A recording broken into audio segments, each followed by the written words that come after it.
اور میں اپنے آپ کو پاک صاف نہیں کہتا، کیونکہ نفس امارہ انسان کو برائی ہی سکھاتا رہتا ہے، مگر یہ کہ میرا پروردگار رحم فرمائے۔ بے شک میرا پروردگار بخشنے والا ہے، مہربان ہے۔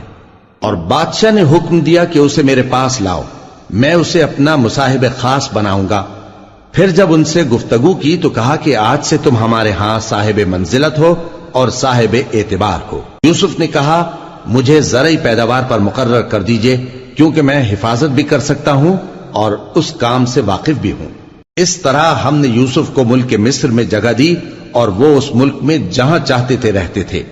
ہم اپنی رحمت جس پر چاہتے ہیں کرتے ہیں اور نیکوکاروں کے اجر کو ضائع نہیں کرتے، اور جو لوگ ایمان لائے اور ڈرتے رہے ان کے لیے آخرت کا اجر بہت بہتر ہے۔ اور یوسف کے بھائی کنعان سے مصر میں غلہ خریدنے کے لیے آئے تو یوسف کے پاس گئے، تو یوسف نے ان کو پہچان لیا اور وہ ان کو نہ پہچان سکے۔ اور جب یوسف نے ان کے لیے ان کا سامان تیار کر دیا تو کہا کہ پھر آنا تو جو باپ کی طرف سے تمہارا ایک اور بھائی ہے اسے بھی میرے پاس لیتے آنا۔ کیا تم نہیں دیکھتے کہ میں ناب بھی پوری پوری دیتا ہوں اور مہمانداری بھی خوب کرتا ہوں؟ اب اگر تم اسے میرے پاس نہ لاؤ گے تو نہ تمہیں میرے ہاں سے غلہ ملے گا اور نہ تم میرے پاس ہی آ سکو گے۔ انہوں نے کہا کہ ہم اس کے بارے میں اس کے والد کو پھسلائیں گے اور ہم یہ کام کر کے رہیں گے۔ اور یوسف نے اپنے خدام سے کہا کہ ان کا سرمایہ یعنی غلے کی قیمت ان کے سامان میں رکھ دو۔ عجب نہیں کہ جب یہ اپنے اہل و عیال میں جائیں تو اسے پہچان لیں، اور عجب نہیں کہ یہ پھر یہاں آئے۔ بس جب وہ اپنے والد کے پاس واپس گئے تو کہنے لگے کہ ابا ہمارے لیے غلے کی بندش کر دی گئی ہے، تو ہمارے ساتھ ہمارے بھائی کو بھیج دیجئے تاکہ ہم پھر غلہ لائیں اور ہم اس کے نگہبان ہیں۔ یعقوب نے کہا کہ میں اس کے بارے میں تمہارا اعتبار نہیں کرتا، مگر ویسا ہی جیسا پہلے اس کے بھائی کے بارے میں کیا تھا، سو اللہ ہی بہتر نگہبان ہے اور وہ سب سے زیادہ رحم کرنے والا ہے۔ اور جب انہوں نے اپنا اسباب کھولا تو دیکھا کہ ان کا سرمایہ واپس کر دیا گیا ہے۔ کہنے لگے ابا ہمیں اور کیا چاہیے، دیکھیے یہ ہماری پونجی بھی ہمیں واپس کر دی گئی ہے، اور ہم اپنے اہل و عیال کے لیے پھر غلہ لائیں گے اور اپنے بھائی کی نگہبانی کریں گے، اور ایک بار شتر زیادہ لائیں گے کہ یہ غلہ جو ہم لائے ہیں تھوڑا ہے۔ یعقوب نے کہا کہ جب تک تم اللہ کا عہد نہ دو کہ اس کو میرے پاس صحیح و سالم لے آؤ گے، میں اسے ہرگز تمہارے ساتھ نہیں بھیجنے کا، مگر یہ کہ تم گھیر لیے جاؤ یعنی بے بس ہو جاؤ تو مجبوری ہے۔ پس جب انہوں نے والد کو اپنا قول دیا تو یعقوب نے کہا کہ جو قول و قرار ہم کر رہے ہیں اس کا اللہ ضامن ہے، اور فرمایا کہ اے میرے بیٹو ایک ہی دروازے سے داخل نہ ہونا بلکہ جدا جدا دروازوں سے داخل ہونا، اور میں اللہ کی تقدیر کو تو تم سے روک نہیں سکتا، بے شک حکم اللہ ہی کا ہے، میں اسی پر بھروسہ رکھتا ہوں اور اہل توکل کو اسی پر بھروسہ رکھنا چاہیے۔ اور جب وہ ان مقامات سے داخل ہوئے جہاں جہاں سے داخل ہونے کے لیے ان کے والد نے ان سے کہا تھا تو وہ تدبیر اللہ کے حکم کو ذرا بھی ٹال نہیں سکتی تھی۔ ہاں وہ یعقوب کے دل کی خواہش تھی جو انہوں نے پوری کی تھی، اور بے شک وہ صاحب علم تھے کیونکہ ہم نے ان کو علم سکھایا تھا، لیکن اکثر لوگ نہیں جانتے۔ اور جب وہ لوگ یوسف کے پاس پہنچے تو یوسف نے اپنے حقیقی بھائی کو اپنے پاس جگہ دی اور کہا کہ میں تمہارا بھائی ہوں، تو جو سلوک یہ ہمارے ساتھ کرتے رہے ہیں اس پر افسوس نہ کرنا۔ پھر جب ان کا اسباب تیار کر دیا تو اپنے بھائی کے تھیلے میں آپ خورا رکھ دیا۔ پھر جب وہ آبادی سے باہر نکل گئے تو ایک پکارنے والے نے آواز دی کہ قافلے والو تم تو چور ہو۔ وہ ان کی طرف متوجہ ہو کر کہنے لگے کہ تمہاری کیا چیز کھوئی گئی ہے؟ وہ بولے کہ بادشاہ کا کٹورا کھویا گیا ہے، اور جو شخص اس کو لے کے آئے اس کے لیے ایک بار شتر انعام، اور میں اس کا ضامن ہوں۔ وہ کہنے لگے کہ اللہ کی قسم تم کو معلوم ہے کہ ہم اس ملک میں اس لیے نہیں آئے کہ خرابی کریں اور نہ ہم چوری کیا کرتے ہیں۔ وہ بولے کہ اگر تم جھوٹے نکلے یعنی چوری ثابت ہوئی تو اس کی سزا کیا؟ انہوں نے کہا کہ اس کی سزا یہ کہ جس کے تھیلے میں وہ دستیاب ہو وہی اس کا بدل قرار دیا جائے، ہم ظالموں کو یہی سزا دیا کرتی ہیں۔ پھر یوسف نے اپنے بھائی کے تھیلے سے پہلے ان کے تھیلوں کو دیکھنا شروع کیا، پھر اپنے بھائی کے تھیلے میں سے اس کو نکال لیا۔ اس طرح ہم نے یوسف کے لیے تدبیر کی، ورنہ بادشاہ کے قانون کے مطابق وہ اپنے بھائی کو لے نہیں سکتے تھے مگر یہ کہ اللہ چاہے ہم جس کے چاہتے ہیں درجے بلند کرتے ہیں، اور ہر علم والے سے بڑھ کر ایک بڑا علم والا ہے۔ برادران یوسف نے کہا کہ اگر اس نے چوری کی ہو تو کچھ عجب نہیں کہ اس کے ایک بھائی نے بھی پہلے چوری کی تھی، مگر یوسف نے اس بات کو اپنے دل میں مخفی رکھا اور ان پر ظاہر نہ ہونے دیا، یعنی زیر لب کہا کہ تم بڑے برے ہو اور جو تم بیان کرتے ہو اللہ اسے خوب جانتا ہے۔ وہ کہنے لگے کہ اے عزیز، اس کے والد بہت بوڑھے ہیں اور اس سے بہت محبت رکھتے ہیں، تو اس کو چھوڑ دیجئے اور اس کی جگہ ہم میں سے کسی کو رکھ لیجئے، ہم دیکھتے ہیں کہ آپ احسان کرنے والے ہیں۔ یوسف نے کہا کہ اللہ پناہ میں رکھے کہ جس شخص کے پاس ہم نے اپنی چیز پائی ہے اس کے سوا کسی اور کو پکڑ لیں، ایسا کریں تو ہم بڑے بے انصاف ہیں۔ آخر جب وہ اس سے نا امید ہو گئے تو الگ ہو کر صلاح کرنے لگے۔ سب سے بڑے نے کہا، کیا تم نہیں جانتے کہ تمہارے والد نے تم سے اللہ کا عہد لیا ہے اور اس سے پہلے بھی تم یوسف کے بارے میں قصور کر چکے ہو؟ تو جب تک والد صاحب مجھے اجازت نہ دیں میں تو اس جگہ سے ہلنے کا نہیں، یا اللہ میرے لیے کوئی فیصلہ کرے اور وہ سب سے بہتر فیصلہ کرنے والا ہے۔ تم سب والد صاحب کے پاس واپس جاؤ اور کہو کہ ابا، آپ کے صاحبزادے نے وہاں جا کر چوری کی اور ہم نے تو اپنی دانست کے مطابق آپ سے اس کے لے آنے کا عہد کیا تھا، مگر ہم غیب کی باتوں کے جاننے اور یاد رکھنے والے تو نہیں تھے، اور جس بستی میں ہم ٹھہرے تھے وہاں سے یعنی اہل مصر سے اور جس قافلے میں آئے ہیں اس سے دریافت کر لیجئے، اور ہم اس بیان میں بالکل سچے ہیں۔ جب انہوں نے یہ بات یعقوب سے آ کر کہی تو انہوں نے کہا کہ حقیقت یوں نہیں ہے، بلکہ یہ بات تم نے اپنے دل سے بنا لی ہے، تو صبر ہی بہتر ہے۔ عجب نہیں کہ اللہ ان سب کو میرے پاس لے آئے، بے شک وہ علم والا ہے، حکمت والا ہے۔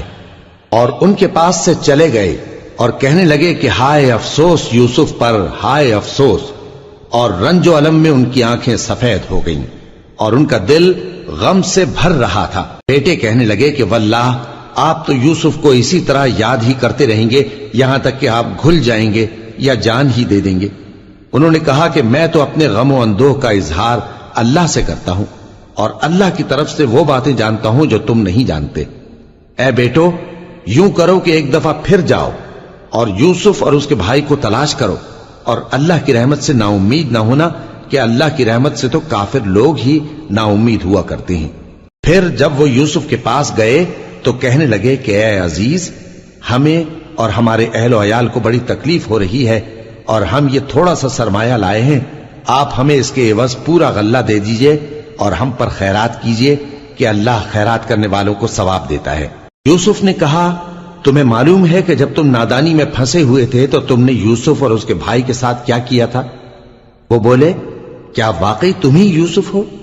انہوں نے کہا، ہاں میں یوسف ہوں، اور بن یامین کی طرف اشارہ کر کے کہنے لگے، یہ میرا بھائی ہے، اللہ نے ہم پر بڑا احسان کیا ہے۔ جو شخص اللہ سے ڈرتا اور صبر کرتا ہے تو اللہ نیکوکاروں کا اجر ضائع نہیں کرتا۔ وہ بولے، اللہ کی قسم، اللہ نے تم کو ہم پر فضیلت بخشی ہے اور بے شک ہم خطاکار تھے۔ یوسف نے کہا کہ آج کے دن تم پر کوئی ملامت نہیں، اللہ تم کو معاف کرے اور وہ سب سے بڑھ کر رحم کرنے والا ہے۔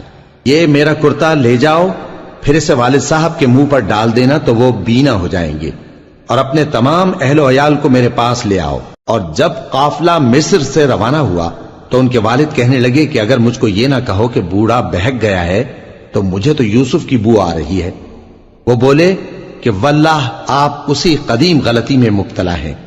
مگر جب خوشخبری دینے والا آ پہنچا تو اس نے کرتا ان کے منہ پر ڈال دیا، سو وہ بینا ہو گئے، اور بیٹوں سے کہنے لگے، کیا میں نے تم سے نہیں کہا تھا کہ میں اللہ کی طرف سے وہ باتیں جانتا ہوں جو تم نہیں جانتے؟ بیٹوں نے کہا کہ ابا، ہمارے لیے ہمارے گناہ کی مغفرت مانگیے، بے شک ہم خطاکار تھے۔ فرمایا، میں اپنے پروردگار سے تمہارے لیے بخشش مانگوں گا، بے شک وہ بخشنے والا ہے، مہربان ہے۔ پھر جب یہ سب لوگ یوسف کے پاس پہنچے تو انہوں نے اپنے والدین کو اپنے پاس جگہ دی اور کہا، مصر میں داخل ہو جائیے، اللہ نے چاہا تو امن و امان سے رہیے گا۔ اور اپنے والدین کو تخت پر بٹھایا اور سب ان کے آگے سجدے میں گر پڑے۔ اور اس وقت یوسف نے کہا، ابا جان، یہ میرے اس خواب کی تعبیر ہے جو میں نے پہلے بچپن میں دیکھا تھا، میرے پروردگار نے اسے سچ کر دیا اور اس نے مجھ پر بہت سے احسان کیے ہیں کہ مجھ کو قید خانے سے نکالا، اور اس کے بعد کہ شیطان نے مجھ میں اور میرے بھائیوں میں فساد ڈال دیا تھا، آپ کو گاؤں سے یہاں لایا۔ بے شک میرا پروردگار جو چاہتا ہے تدبیر سے کرتا ہے، وہ علم والا ہے، حکمت والا ہے۔ جب یہ سب باتیں ہو لیں تو یوسف نے اللہ سے دعا کی کہ اے میرے پروردگار، تو نے مجھ کو حکومت سے نوازا اور خوابوں کی تعبیر کا علم بخشا۔ اے آسمانوں اور زمین کے پیدا کرنے والے، تو ہی دنیا اور آخرت میں میرا کارساز ہے۔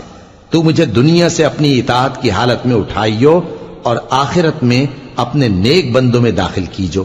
اے پیغمبر، یہ اخبار غیب میں سے ہیں جو ہم تمہاری طرف بھیجتے ہیں۔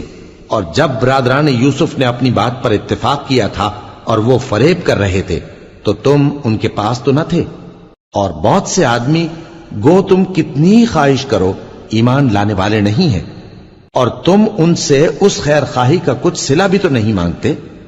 یہ قرآن اور کچھ نہیں تمام جہانوں کے لیے نصیحت ہے، اور آسمان و زمین میں بہت سی نشانیاں ہیں جن پر سے یہ گزرتے ہیں اور ان کو نظر انداز کر دیتے ہیں، اور یہ اکثر اللہ پر ایمان نہیں رکھتے مگر اس کے ساتھ شرک بھی کرتے ہیں۔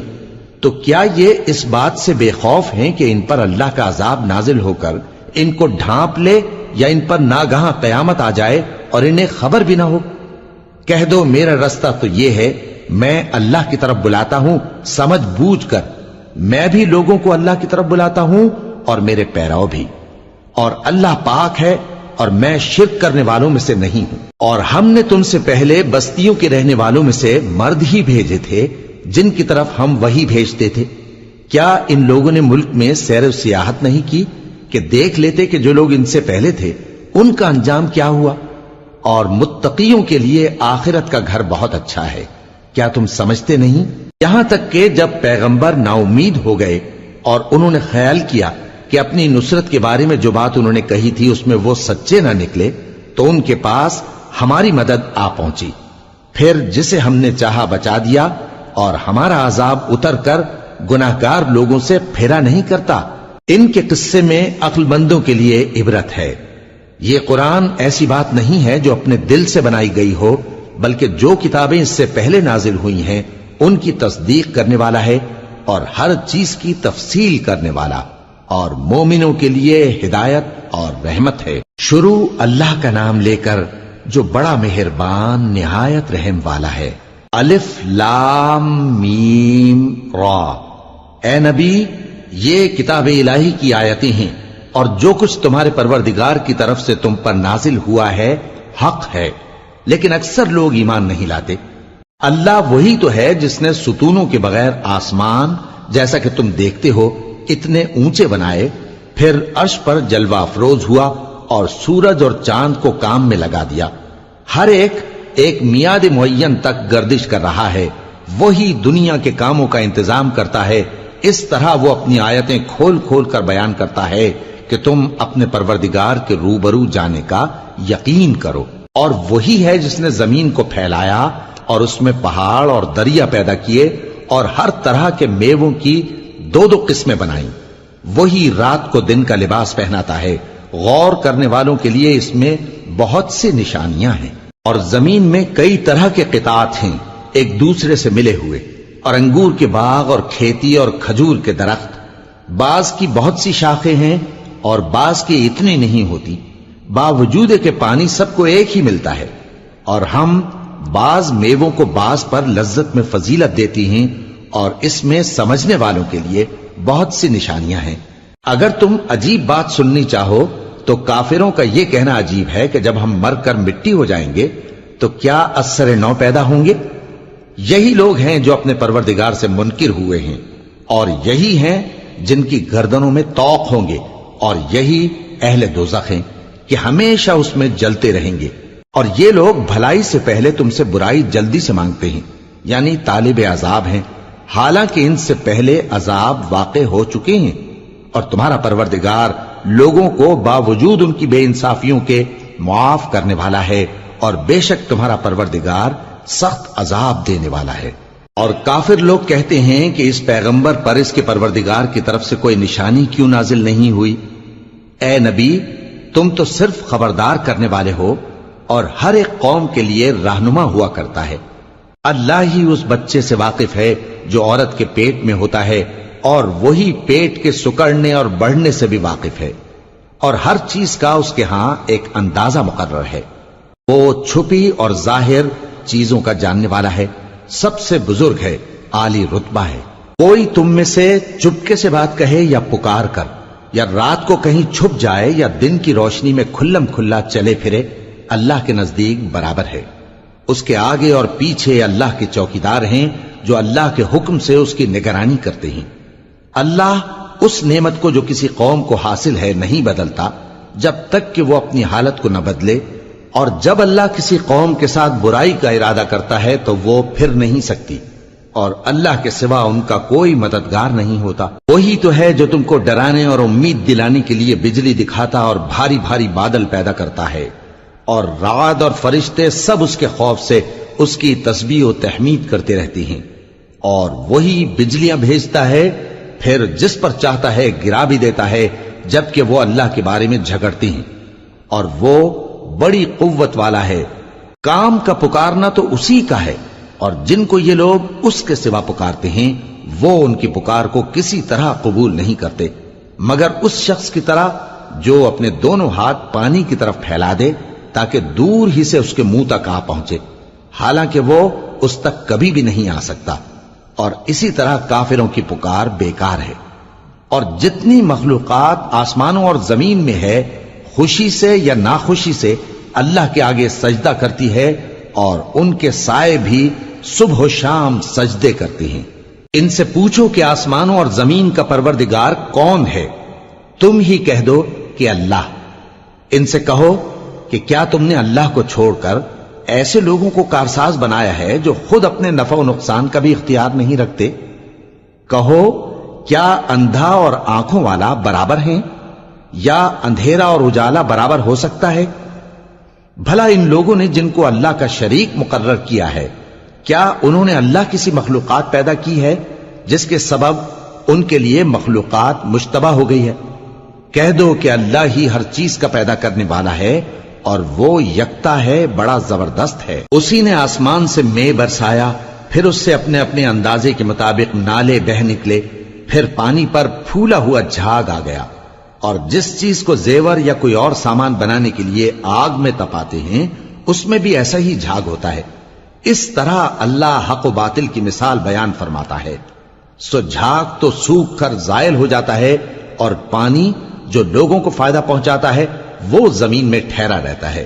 اس طرح اللہ صحیح اور غلط کی مثالیں بیان فرماتا ہے تاکہ تم سمجھو۔ جن لوگوں نے اللہ کے حکم کو قبول کیا ان کی حالت بہت بہتر ہوگی، اور جنہوں نے اس کو قبول نہ کیا، اگر روئے زمین کے سب خزانے ان کے اختیار میں ہوں تو وہ سب کے سب اور ان کے ساتھ اتنے ہی اور نجات کے بدلے میں صرف کر ڈالیں، مگر نجات کہاں؟ ایسے لوگوں کا حساب بھی برا ہوگا، اور ان کا ٹھکانہ بھی دوزخ ہے، اور وہ بری جگہ ہے۔ بھلا جو شخص یہ